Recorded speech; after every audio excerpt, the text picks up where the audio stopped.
Welcome back to Tea and Couch with Alisa, where we spill all the tea about sexuality. Today on the couch we have Dark Lady. Welcome back. Hello. Thank you for coming. So first, please introduce yourself and what we're going to talk about today. So, my name is Dark Lady. I'm a psychologist, and we are going to talk about how therapy is going among the kinksters. Because it's not so easy to go to therapist when you do stuff we love. I agree. First, can I ask what kind of things you practice in your sessions? Like, what kind of offers do you have? Basically, I do everything as normal, but with knowledge of kinks. So if somebody is coming with ordinary problems in normal life, it's fine. But very often people are coming with different kind of fears or questions about sexuality, about fetishes, kinks. The most common question for a first timer is, am I normal? And then, of course, there are problems with power exchange, about trust in couples, about growth. They want ask help for tools. How can they make their relationships better? How can maybe improve some kind of games? Maybe to learn to use something or to reach something. Maybe bring out or heal something. There are so many things. So it's just a little bit more than vanilla. And when people come to you and asking, am I normal? What is the first thing you explore and assess to explore that? Well, the first answer is also question, what is normal? Because there is humankind and there is society, and basically everything is normal what doesn't hurt yourself or the others. And if you ask for permission and the other one is happy, isn't it normal? But you have to ask. Consent is key. Yes, and there are different kind of things with fetishes. Because some of them are fine and some of them make people happy and they live them and they find partner, and if they are matching it's greatest happiness. But there are some which came from the places we don't want to remember, and some are quite harsh to live with, and sometimes people are trying to find reasons or get rid of them or kind of heal or change them, and then we can work with those. And sometimes they don't understand the ways they can live with them, or they don't find community where it's okay, or partners, and that's possible to talk with therapists too. You mentioned earlier that you have been a BDSM scene for 20-something years. Yes. How did you, first of all, find yourself towards that lifestyle? Well, when I were around 8 years old, I did read Three Musketeers of Dumas, and the most exciting place was where the lady was trapped in a dungeon. And then, and then I understood that if it's the only most interesting thing in a book, then I have to explore what's wrong with me. And I discovered that nothing is wrong with me. I'm just a little bit different as a lot of people before me and will be after me, I think. So I found a community. How did you find your community?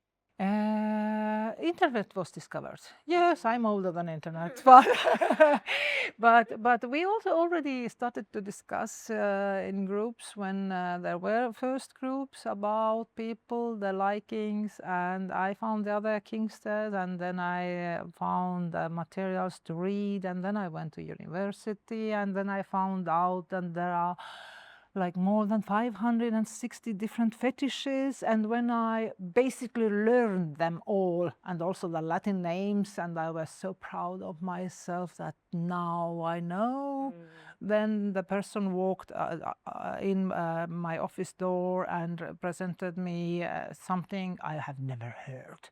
So I tried to be calm and cool and worked with him as normal. When he left, I was like, what the heck was that now? And I found out that in Finland there are that kind of persons, like community of 2000.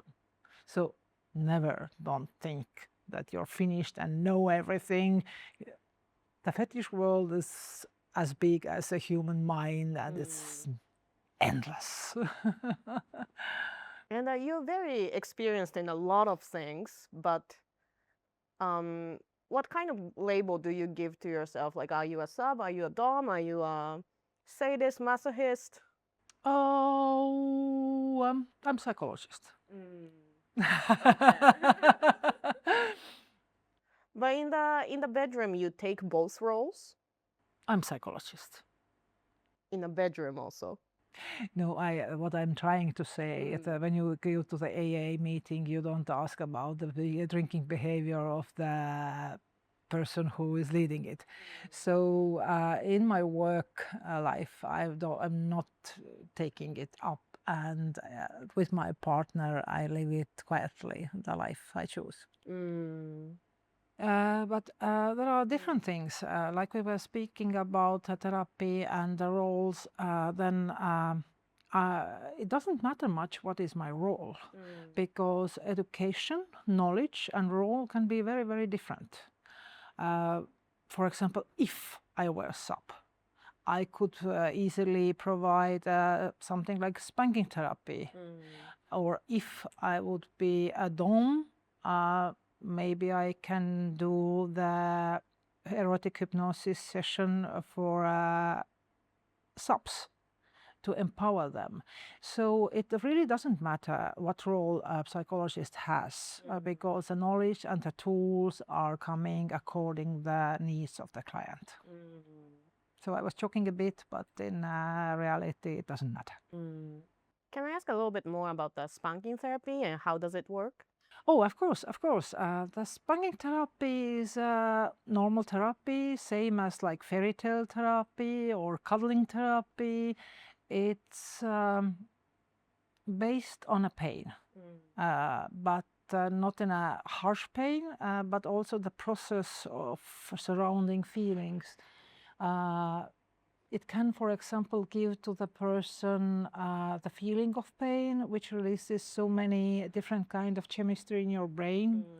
It can also bring back some kind of memories or release them. It can also be quite harsh pain to give to person the freedom to cry if they need it, if everything is locked up. This is something that therapist suggests, and which is really deeply talked through before doing it. And when a therapist thinks it's needed and the person involved is agreed, it can be a powerful tool in therapy. Because recently, I have learned that a lot of your trauma actually gets stored in the hip. So for that analogy, I guess it makes sense to. I don't think there is feelings trapped in the body parts. That is interesting theory. But the body parts feel pain differently. In this situation, it can help.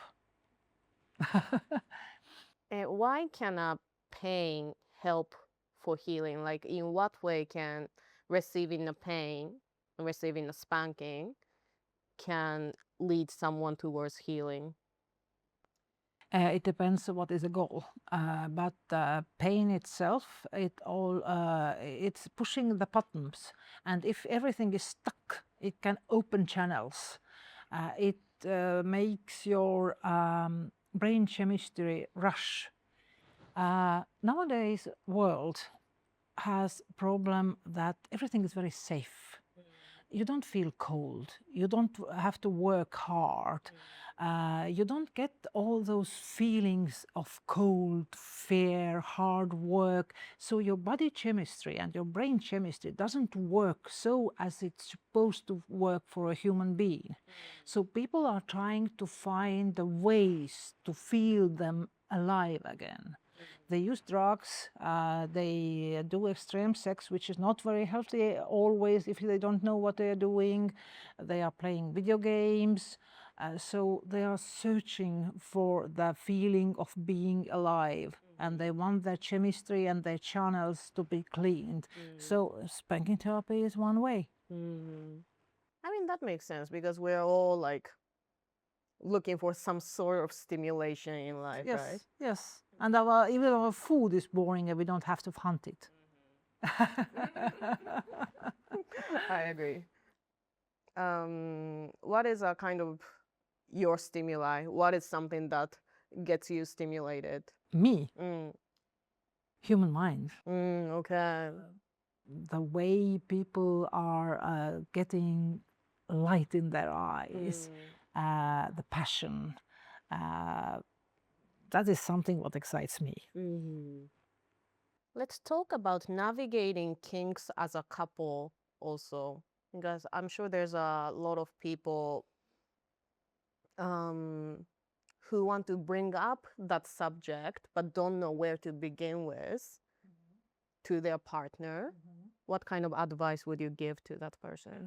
It depends of level of knowledge of that couple. Are they vanilla? Are they studying kink? Are they what kind of knowledge they have? But if some beginners are coming and saying that they want to light up their marriage, if they want more excitement, if they want part of kink world, so we will start with baby steps, like small messages during the day, maybe some soft BDSM things like soft bondage, some maybe tools, small erotic storytelling, power exchange. Maybe they really are able to choose roles or maybe switching roles. Do they want to come out from bedroom or do it only in bedroom? The hypnotherapeutic storytelling for each other, for empowering them for the next day or something they have to do, things like this. And in your experience, what kind of transformation have you ever seen? Like what kind of Oh, there are so much. With those small steps and power exchange, you can make shy person shiny and brave.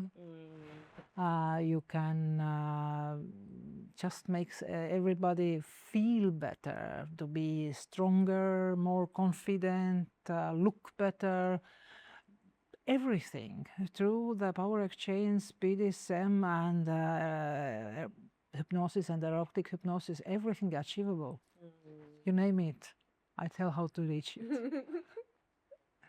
That's very encouraging, actually, to hear that anything and everything is possible. Yeah, but you have to decide. You have to want, and you have to be brave enough to give away your power to achieve more. It's a great braveness to be weak. Only brave and strong people can give away power and listen. For people who are still discovering themselves and still figuring out what kind of kinks they have, what kind of fetish they have, where can they start? Well, you don't have to discover what kind of kink or fetish you have. You either have it or you don't, but you can just explore what do you like and watch porn. Play with your partner, play with yourself. So there is a thing like self-hypnosis. If you don't have partner, it doesn't matter, you have to be sad and lonely. If you have friend or therapist, or if you even find good channels to listen, podcasts like ours, You can grow. And the best thing what person which is not so happy or is alone at the moment is to prepare herself or herself for that what is coming. So self-love, growth, studying, and maybe you once were somebody nobody noticed, but if you work with yourself, at the second moment you can be somebody shiny who everybody wants. So don't be sad, work with yourself, find help. Message for everybody. Yeah. And if someone is interested to work with you, how they can find you?